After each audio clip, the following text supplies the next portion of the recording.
welcome to Marketing Corner, episode 46 with Jen and Casper. How you doing, buddy? Hi. Haven't seen you. Yeah, it's been a while, right? Yeah, we've had a little break. Yeah, we had a little break.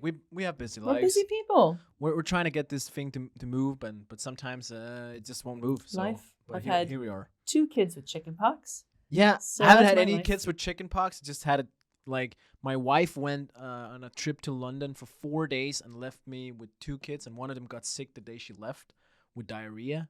So I've been busy. I've been keeping And the busy. podcast was not a priority over diarrhea. I tried, man. I tried so hard. You need I to was look like- at your life. And the thing is also you don't realize how much you need your partner until you don't have them. It's like, Yeah. oh god. So shout out to my wife Camilla. Whoop, whoop, whoop. I need you. I So need you, please. Yeah. Please. Yes. Also my Camilla. yeah, it's kind of crazy. We both have wives that are called Camilla. It's kind of crazy. Never met. Yeah. Anyway, Yeah. it's our other families. Yeah. We have our family here. Those are one that makes this work. Shout out to Raf, by the way. Also, yeah, shout out to Raphael. He's back, so we're also recording in way better sound, way better Are video. you guys seeing these mics? Chill. Are you seeing these mics? Yeah, it's great. I know you can't on the podcast, but on video, Yeah, it's we good. got real mics. Thank you, Hopefully to it Leah, sounds better too. Leah, for recommending the mics, so they're Yeah. not good. We upgraded. I think after 46 or 45 episodes, we finally got to the point where I think we're good. In almost 2 years, Casper. Yeah, actually, we're just talking about that. We've been on for 2 years now. 2 And if you've been listening for 45 episodes, that's 2 years of listening. Please keep going. I can't do the math in my head of how many episodes that is per year, but I'm sure we could increase it a We've little actually bit. never promoted, but please like and subscribe, right? Yeah, Is like- that what you say? Yeah, smash that subscribe button. button. Hit it or review us. Give us a review. Yeah. You've been listening for 2 years. Come on, buddy. Come on. It's not that hard. And follow me on LinkedIn. Yeah, that's a different topic. All right. So back to business. Yes. Speaking of business, Yeah. you have hit a couple milestones in your own Yeah. venture. So I would love to hear a little bit of how 6 months on. Yes. What have you learned? How's it going? Yeah. Tell us. The people want to know.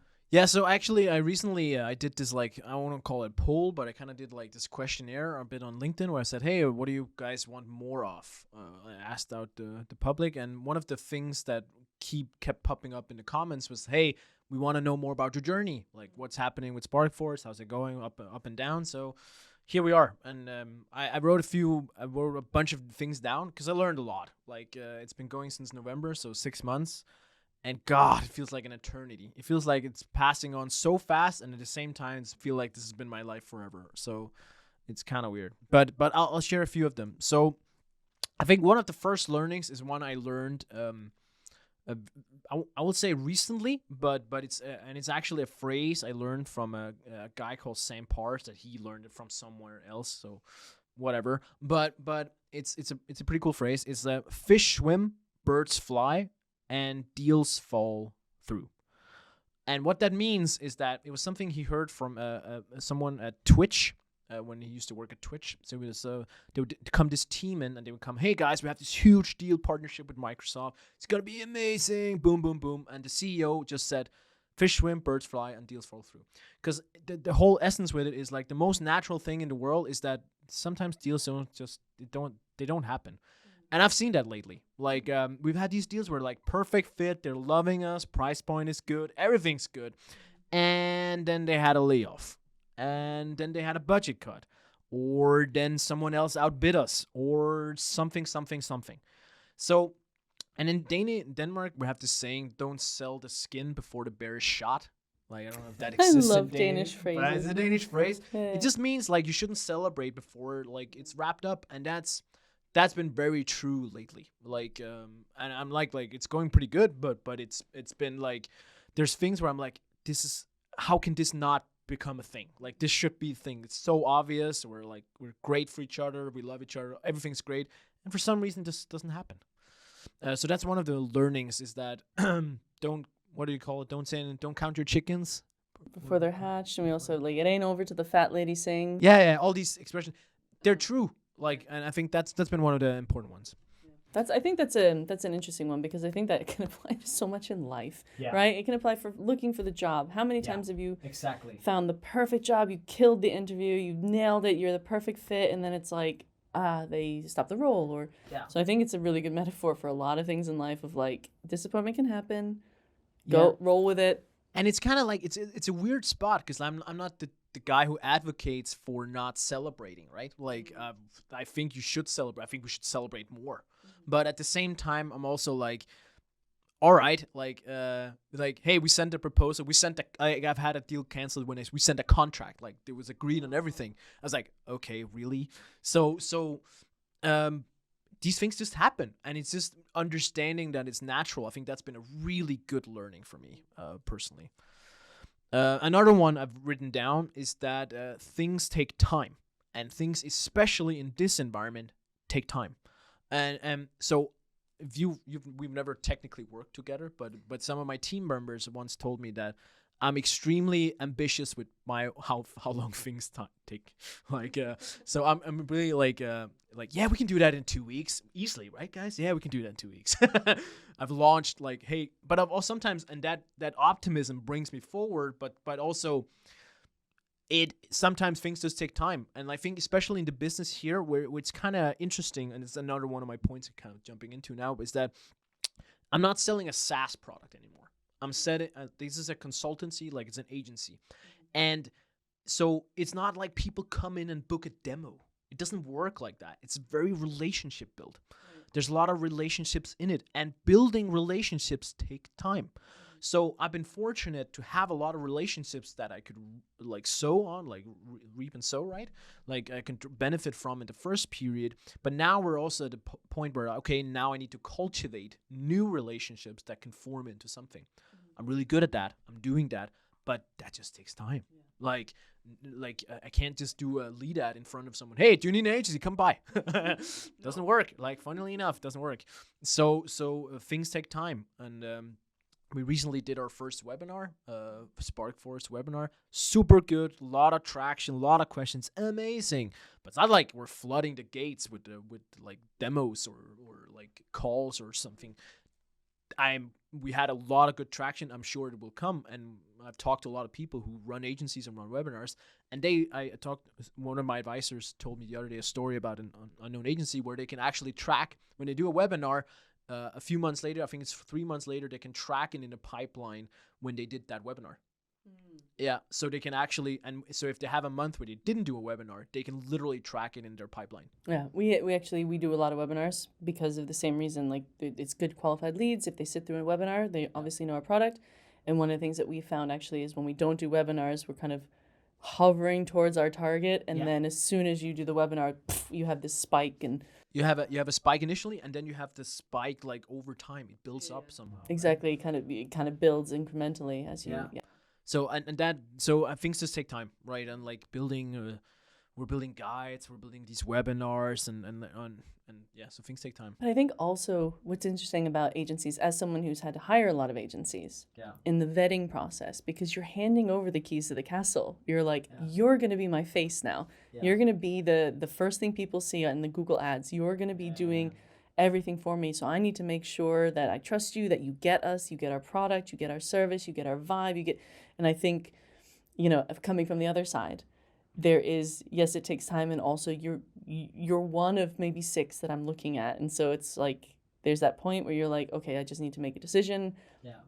But everyone has something to offer, but everyone's also missing something. So I think it's almost like buying a SaaS product, right? It's a big commitment, and there's a lot of opportunity, like a lot of information out there. So exactly, and it's not like there's not a lot of competition, especially from it. Like everyone's selling. Like an agency is great in the sense that it's something that's needed. It's easy to get off the ground, but the fact that it's easy to get off the ground also makes it really like easy for other competitors to exist, right?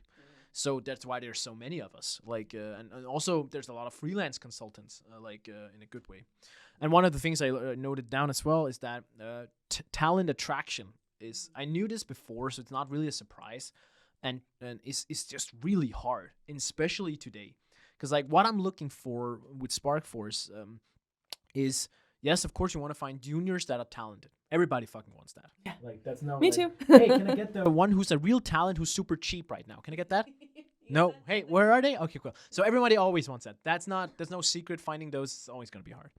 But what's different for me is also I want some senior people to lead some of like the specific tactics and stuff we do. That's how we operate, right?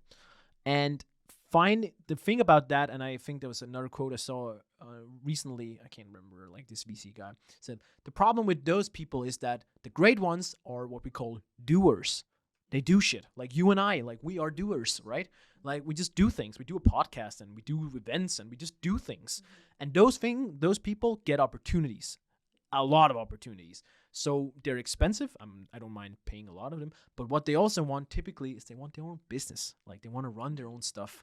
So getting them on is really not easy, and finding the right ones. So yeah. So I'm struggling a bit with that, like finding the right people, getting the right on board and stuff. We have a really good composition right now, but consistently growing it, it's challenging. That's a good learning, I think. I've written down a few other things, like you're always on. Yeah, I was actually curious about that, because we talked a little bit about, you know, your business offering. You said kind of availability was a big part of it. Yeah. How does that work when you want to have a life and you have 2 kids? And it's kind of like, so one of the reasons I expanded, and that's actually, so I made a decision consciously, or very consciously, around January, that I wanted to not just be my own guy, but actually have a team around me and build an agency. Because actually, like, it's kind of funny, like profitability wise, it would be way better for me just to be me. Because like people pay a fortune for me, and then I would just be the only one executing. I don't have any salaries, anything. I have an office space, but that's it. That would be great, and I made a lot of money in December, January. but so the moment I started hiring people, profitability wise, that goes down, not down the drain, but it's a different game. Like it's a totally different game, because it's about scaling, and every person you bring on is different. But So that's a different game, and if you're in for the profit game just on a short-term basis, that's probably not what you should do. But what it did solve, and that's my point with this, is that it solved my work-life balance, and it solved my joy around this. Because I'm not gonna lie, December and January was really tough because I had to do everything. And don't get me wrong, I love Google ads, I love all this stuff, I love Facebook ads, I love LinkedIn ads. Love messing around in HubSpot. I don't mind I love doing podcasts, a lot of all these things. But when you do all the things for a bunch of different companies, it gets confusing, gets overwhelming, and you don't feel adequate at all. So in January, I was like, ooh, this is rough. So I didn't have work-life balance. Like it was totally a mess. Now it's way better, because now I my role is way closer to what you probably do, right? I delegate. Like I give strategy and say, hey guys, this is what we do. I talk with all the clients, and like, don't get me wrong, my work-life balance is still a mess. But compared to January, it's way better. Way better. Yeah. I'm always on because I'm a business owner, and I always will be. So like we're talking about this Friday being a holiday, right, before we shoot here. Well, I'm gonna work a bit. I'm gonna answer emails and stuff, and no one's like, I'm doing it because I want to, right? So but I'm also okay with it. When in January, it was not because I wanted to, because I had to. Like I was that far behind, and also if I had been sick in January, I think I've had a few sick days too. Super, like the pressure ball was real, like super real. If I got sick now, would it be bad? Like it still suck. Like I don't really, and if my kids get sick and stuff, but it's less so. I can move things. I can say, hey, you take care of this, you take care of this, and it brings me to my next point, which is I found that focus is so important in the beginning. It's always important. But a lot of people come to me for advice. I'm like, hey, I recently had a guy come to me. What should I do? Like, I wanted to start doing something on the side. I want to do this and I want to do this. And I was like, you want to do 2 things? So you want to do this business and this business? I was like, yeah. I want to do this. Sounds great. It's a great idea. I don't really know how to, but I can also do this because I'm really good at this. I'm like, okay. Which one do you think is going to be the best business? This one. Then that's the one you do. Fuck the other one. No, but it's really interesting. Yeah, but it's going to drain you. Like, it's going to take some time of your stuff, of your plate. Fuck it. That's not driving anything. So I've been extremely hardcore about SparkForce. Like, that's what I do. Yes, I do the podcast here, but strictly speaking, that also has benefits to SparkForce. So, What? Surprise. You have an alternative? Yeah. What?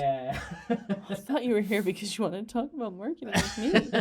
I do, but let's be real. Like, this is also like speaking demand generation, right? It's part of all that, right? Yeah.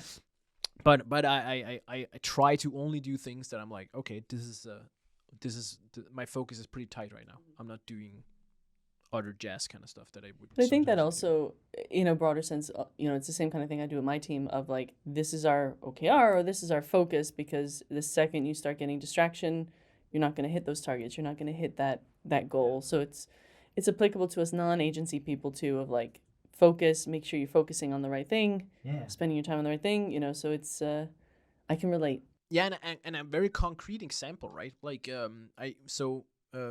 just before, like last week, I have introduced an all hands meet for all the people in the team. We're 4 people, so 5 people almost, right? So we're actually quite growing. But anyways, my point is, and I said to the team, like, we're entering summer period, right? And I don't know, but I've talked to a lot of people, and I think summer periods for agencies are dead. Like, completely, especially when it comes to sales part of it. And especially in Scandinavia. Like, June is probably pretty boring. July is completely dead. August is probably pretty slow. So that means there's not going to be more revenue coming in. So the customers we have now are the ones that's going to last through the summer, hopefully. And then on the other side, August and especially September, I think it's going to be amazing. But we need to, survive until that point, like, and have the customer build up base so we can pay salaries and have a good time, and until September. So that means that everything we do now in May is extremely short-term focused. And I actually talked with my team about this the other day, because, like, I don't mind doing like long plans for what we're gonna do in September and stuff. But, like, what can we do right now that can impact May? And I remember I told my team, I was like, I feel like a sales leader. like, hey guys, what can marketing do? And I kind of are. You kind of are a sales leader. And it's a good lesson. It's a really good lesson, because now I really understand sales leaders a lot more than I did, 6 months ago. It's not fundamentally, it's a lot of the same stuff, but I understand where that urgency comes from. Like, the urgency is way more intense than I've ever had it before.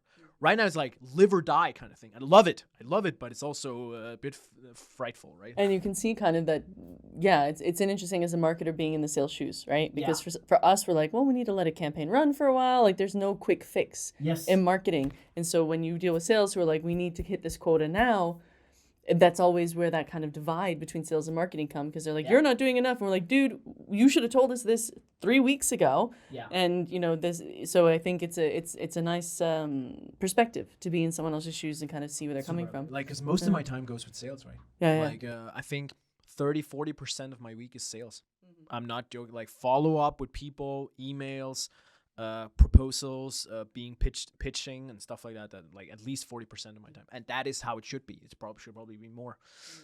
So I'm spending a lot of time since, and I actually like secretly love it. Like, I'm not doing a lot of cold outreach, and that part I don't like, but the other part I love it. I have a few more notes, 2 more things I want to share that I learned. So, and this is a simple one. It's probably like a lot of people notice, but they for some reason don't do it. I've been really good at this part, outsourcing admin parts and things that drain you. Like, I've been super like, I got people to help me write the contracts. I got people to I got a student, and she takes care of a lot of the admin parts. I'm like, here you go. I have a bookkeeper for everything accounting. I have accounting systems, automated my way out of a lot of things. So a lot of the admin tasks is just like, I don't want to do this. Get away. I know it costs me more money, but in the end of the day, it's probably going to make me more money, because it's going to give me more energy and like things. This is not surprising to me, but it's just like, I see a lot of people don't do this. Yeah. And I'm like, do it. Just do it. Like, you're going to have more time to actually work on clients. So that's been good. And lastly, I think one of the things I also learned is that you can't afford to aim for perfection. Yeah. I've always been that way. So this is nothing new to me, but it's just a reminder that especially now it's the case. We recently released a blog post, and I had feedback from one I know really well actually today, and she was like, "It's a lot of spelling mistakes in that. I don't think that's a good look." And I was like, nope, you're right. It's probably not a good look. We should probably fix that in the future, but I don't regret posting it. Yeah. It's 80% is and done is better than 100% and not done. Exactly. Right? Yeah. And I think the webinar we did, like, was 2 weeks ago now, is a perfect example, because my team is like, oh, we're rushing it. Are we okay? It's going to be fine. We're going to have enough promotion. I'm like, guys, let's get it out. Let's just go. Like, we're going to be fine. Like, worst case, some things crashes and then we learn from it. And what happened? We had a bunch of, all went really well. Of course, that's fortunate, but it is what it is. Now we started, and now when it was like, wow, everyone was like, okay, we learned this. Okay, implement that for next time. Yeah. And now we're doing one next week. Boom. We have a lot of learnings and a lot of things that are going to work, and we have a system. Like, we created a system based on the first one. I think that's perfect, big one for marketers. And this is something I have to remind my team all the time. Like, 80% and done is better than 100% and not done. Yeah. Get it out the door. And one of the, I'll talk a little bit more about this in a future episode, but one of the things I used to do with my team is I would give them a deadline that's much shorter than the actual hard dedeadline. Yeah. Not because I'm trying to be mean, but because it's like, just get it done. Yeah. Do not spend 2 hours on this, whatever. Exactly. Get it done. And that's why I make pretty harsh deadlines on this stuff. Yeah. And that's not because, like, no one's going to hurt if we didn't hit that deadline. I'm not going to hurt you. Like, it doesn't mean anything. We missed the deadline yesterday and some internal stuff. Like, whatever. We're okay. But it's just, it just pushes us, right? Like a pressure ball. Like, there's a ball, like, oh, you got to do this. Yeah. The fuck it, ship it. Yeah. Mentality. And I also have one thing I do want to add that goes like a layer to this, is that find the things I found the things that I obsess about, like that I'm super like obsessive, or like I'm like, hey, this is the thing I actually want perfect. And for me, that's been like how we pitch SparkForce and how our model, how we built the model. Obsessed a little bit about pricing page too, but those things I obsess quite a lot about, because I think those are really important. And recently I'm starting to, like, haven't done it properly, but map out like our story, if I can call it that, like how we tell our story in a better way. And I think I'm gonna obsess a bit more about that moving forward. So the point with that is, everything else I don't need to be perfect, but those things, there are 1 or 2 things that I do want to be perfect. But I think that comes back to your point of knowing what to focus on, right? It's exactly. Okay, let go of the blog posts, but focus on, choose your battles, and if you can let go of those many things, then you can afford to obsess over these things and give them the time they deserve. Yeah, and that it's, again, did I know this before? I feel like, but it's just good to be in it, because now it really, like, it just gives me, I've seen the other side of the coin, and it's like, these things are true. Like, if you actually do them, it actually helps. So nice one. Yeah, and I think lastly, it's just like, things are ups and downs, right? Like, you gotta have the stomach for this kind of stuff. Like, if you're thinking about doing this stuff, I'm all for you, here to support you. I think you are too. Yeah. But it's just. But it's not for me. But it's not for everyone. It's not for everyone. Like, just like I don't lose too much sleep, but sometimes I do lose sleep. Like, we had as an example, we were about to close a really big client. We lost it, unfortunately, for a bunch of reasons, layoffs and all structure and all this kind of stuff. So we didn't win that client. And then suddenly it changes your whole plan, right? Because you were like, the contract was out. Like, we were like, it's in the bank. And I was starting to plan, who do we need to hire to bridge that gap? And then we can do this, and this. And then we're like, oh, we didn't get that one. Okay, cool. Oh, shit. So it's ups and downs, right? Like, there are good days and there are bad. Like, literally, we had a client who was closing a project, and that was a little bit of a downer. Like, okay, but they decided to in-house and stuff. It's totally cool. Shit happens, right? Super cool. But at the same day, we also signed a new client. So in the morning, I was like, yeah, okay, well, they're in-housing. It's cool. They should do that. I respect that. And we've helped them. And it's been really good. We still have a good relationship with them. But at the same time, as a downer, I was like, okay, now we also signed a new client. Yay. So ups and downs, like, mostly ups, but also a few downs. And you have to be able to stomach that stuff. Yeah, I tried actually a few years ago opening my own consultancy, one woman army kind of thing. And as someone whose Danish is not great, and maneuver, like, there were so many factors. One was maneuvering around the tax law and trying to figure that out. And I ended up paying more in fines than any money I actually made, because I wasn't reporting my taxes the right way, purely because Danish can be complicated. Yeah. And then the other part of it was, I realized I don't like building from scratch. Yeah. That's not where I'm at my strengths. I get real bored with that kind of thing. So applause to you for being able to do it. The admin side of things, I'd rather just take something and build upon it. That's something, and it's a learning. I did it. I paid the price, literally. I closed my business within probably 8 or 9 months, because I realized this isn't for me. Yeah. And I know now better what I like and what I'm going to stick with. And I totally respect that. And more people should try, and more people should also just, it's okay to recognize pretty fast that, hey, this is not for me, right? Like, my wife couldn't do this. Like, we had to talk about it the other day, and it's like, I was talking, hey, yeah, if we don't get these clients, and if this churns or something happens here, we're probably gonna, it's gonna be really a little bit tough over summer. And she was like, I don't want to hear it. She was like, I just don't want to hear it. I'm like, what? This is my every day. Like, I have the same with, but yeah, my Camilla's a doctor. So when I'm talking about MRR and targets and hiring freezes and things, she's just like, yeah. But then she'll come home and say, yeah, I was on the cancer ward today. And I'm like, I don't really want to hear that either. So it puts it into perspective. But I think it's not for everyone. You know, hands up, hands down for the people who manage it and pull it off. So well done, you. Proud of you. It, like, one last learning before we end maybe is that, so I had this before I started, but I'm part of a networking group. And first of all, that's been great because I got 2 customers out of it, loving it. So I can't complain about that part. But that's actually not the thing that's been really good. And that's also, the podcast is really good for that too, is having this, I want to call it like almost like therapy. Because like I go to these meetings once a month, and then we record like once a month or so. And then it's like therapy because I get to talk about all this stuff. I get to talk about, oh yeah, and then we didn't get that. We won that pitch, and how do you do with this? Like, how do you do a contract like that, and blah blah blah, and all that stuff. And it's like therapy, and it's the best thing in the world because like there's very few people you can talk to about this stuff. Like, actually, but so many of us are going through the same thing. Yeah, and we're going through the same thing. Like, I have a bunch of friends who work in corporate, and when I talk to them, it's like, we have no idea what you're talking about, Casper. Like, I get my check every month, and if I get fired, I have 6 months. Like, yeah, I know.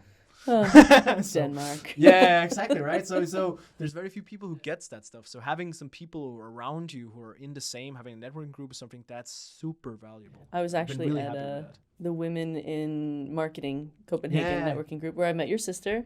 Shout out to Josefina. Hello. Yay. Hi. You can see the family resemblance. No, but we called it therapy. Like, we were joking because we were talking about stakeholder management, and then it turned into like, and then they always want to go with their gut, and they don't really understand how long, and you could tell that we're all like, it was almost like passing tissues around me. Like, I hear you, girl. I get it. Like, we're here for you. But it was, of course, much, much more productive than that. And we talked about tactics and strategies and things like that. But yeah, you're right. To get in a room with people who get it and are doing the same thing as you is really helpful, especially if you can't go home and unload on your other half. And you can, but you can only take so much, right? Like, it's just like, and sometimes like even like my wife doesn't get all this marketing stuff or all this business stuff. Like, she's in customer success, and it's like very, very different environment, which I love that she is, because then we don't mesh too much into this stuff. But she doesn't get it, right? Like, and it's okay. She doesn't want to. Like, she's like, yeah, that's fine. So. Bless. Right. Yeah. Well, hopefully that's helpful. Hopefully you can use this, guys. There's a bunch of learnings. I would recommend it to anyone, but I also there's also people I know that probably shouldn't do this. You know who you are. Yeah, exactly. Awesome, and I think a lot of people can take your experiences, and even like I was saying, even if you don't have an agency or a consultancy, there is a lot of applicable learnings.